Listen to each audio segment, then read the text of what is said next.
Hey guys, welcome to the Manlihood ManCast. And listen, this episode is going to be something kind of fun, okay? I've got 3 parenting tricks that every dad needs to know, and we're going to get into that in just a minute.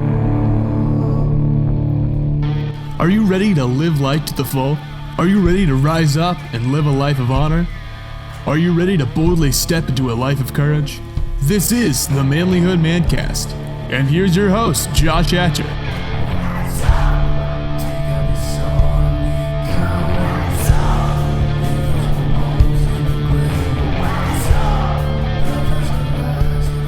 Hey guys, welcome back to the Manlihood ManCast. Listen, kids can sometimes be really hard to manage. And if you're like me, I had 4 kids all under the age of 5. We had twins on our 1-year wedding anniversary. Then we had another little boy and another little girl, and we had a lot of kids, and it was really hard sometimes. And so over the year, now most of them are grown. My youngest is now 16. She's the only one left in the house. And we learned a lot of tricks, especially for when they were really little. And I think those tricks are going to help you be a better dad. So listen up. The first one, are you ready? I call this the whisper trick. Okay? So when a baby is sitting there screaming its head off, and this works especially on babies that, maybe not newborns, but when they're just a little bit older than that and they're starting to react and interact with you. So I'm going to say, maybe 3 months and beyond, when they're really starting to interact with people around them. If you walk up close to them and you start whispering, you whisper to them. They can't hear what you're saying because they're screaming. And this will work all the way up until, honestly, like 3 or 4 and 5 years old. And they get mad and they're throwing a tantrum and they're screaming, and you want to sometimes just yell to shut them up. But if you don't, if you just take a breath and you just whisper, you got to be creative and you have to think of something interesting, okay? Think of something that you want to tell them, something they'd want to hear. And you're going to whisper it to them and you say, hey, I've got a secret. You can't hear me unless you be quiet. And you just start whispering. And what happens is, even those little ones, because they want to hear what you're saying, they will stop screaming and listen. There's always times that it doesn't work. There's always those chances that there's a kid that just can't handle it, okay? Every kid's a little bit different. But I can't tell you how many times this actually worked, where I was able to take a screaming baby, even kids that weren't my own. I still do this in church sometimes, or with my friends. We'll be over at my friend's house, and a kid will just start screaming, and I'll say, hey, what's going on? Let me tell you a secret. I want to tell you something. And they'll just go, and they'll stop screaming because they want to hear it. So highly encourage you to check it out and try it. It makes a big difference. It really does. Parenting trick number 2, and this is something when you go to the grocery store, especially when your kids are too big for the cart, okay? And you're walking through the store and they are wanting to run all over the place and do everything. We started playing a game. I don't know where I came up with the idea, but it worked. I pulled all the kids together. I said, okay, kids, are you ready? We're going to play a game. It's called Ducks in a Row. What is that? What's that, Daddy? And they said, I'm going to be the daddy duck, and your mommy's going to be the mommy duck. And we have to follow each other like the ducks do. You know, when you see them at the lake, and the ducks all get behind the daddy and the mommy duck, and they all go together in a straight line, we're going to do that. But we have to stay in a straight line and make duck noises. And so whenever the kid would start to get rowdy, I would say, hey, ducks in a row. And the kids would line up and we'd start quacking through the store. Yes, it was slightly annoying that the Hatcher family would walk through the grocery store quacking, but it was a lot less annoying than kids bouncing off of the shelves and climbing and eating Cheerios and getting into everything. I'm telling you, quacking children are easier to contain, because what we did is we took good behavior and we made it a fun game. So I'm telling you, you corral them all together and you just say, guys, we're going to play a game. So you can take this principle and you can apply it to lots of things. Take something that would normally be hard to do and you make it a fun game. It works. Kids love it. Make it fun. Parenting tip number 3, no baby talk.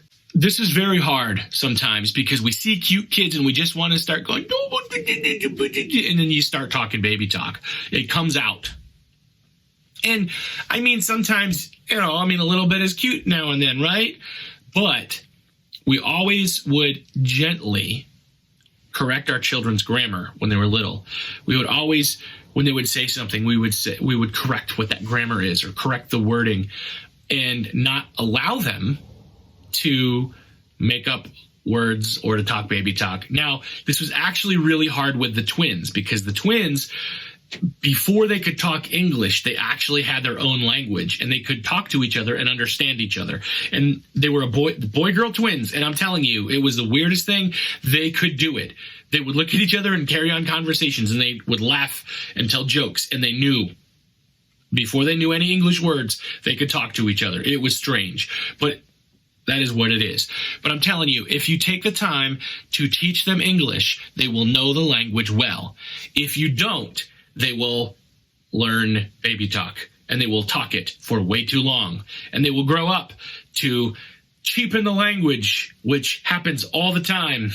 And I think that's honestly part of the reason our culture has lost all sense of language, because we've allowed it to be cheapened.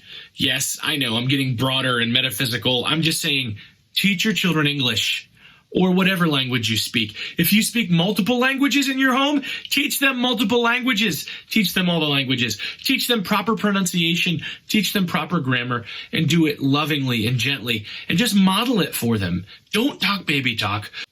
Don't talk down to them. Talk to them like they're older.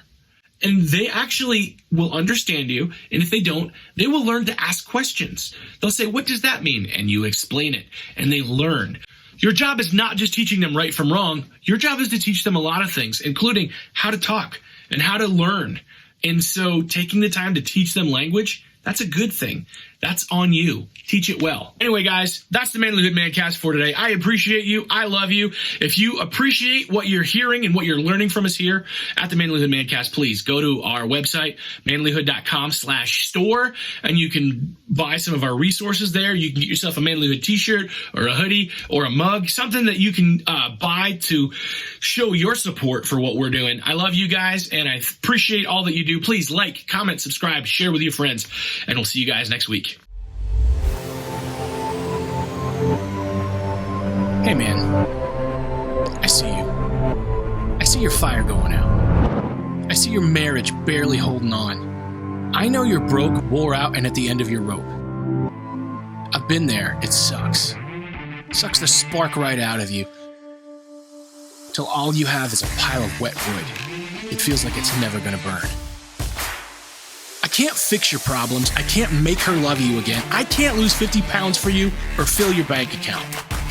But I can remind you of who you are. I can share some of my fire.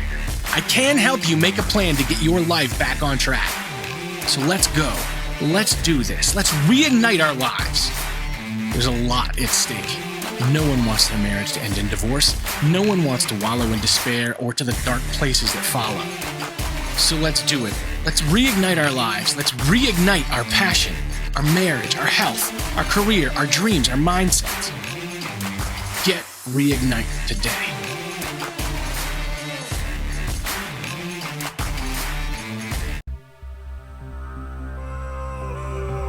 If you want to be a better man, check out our website, manlihood.com, for blogs, videos, and more from our Manlihood team. And you can also join our private Facebook group, Manlihood Man Cave, where you can meet up with a band of brothers who will challenge you and help you on your journey of manhood. This episode is produced by Hatcher Media for manlihood.com. Be sure to subscribe and leave us a review on iTunes, YouTube, or wherever you're listening to the show. Tune in again for more of the Manlihood ManCast.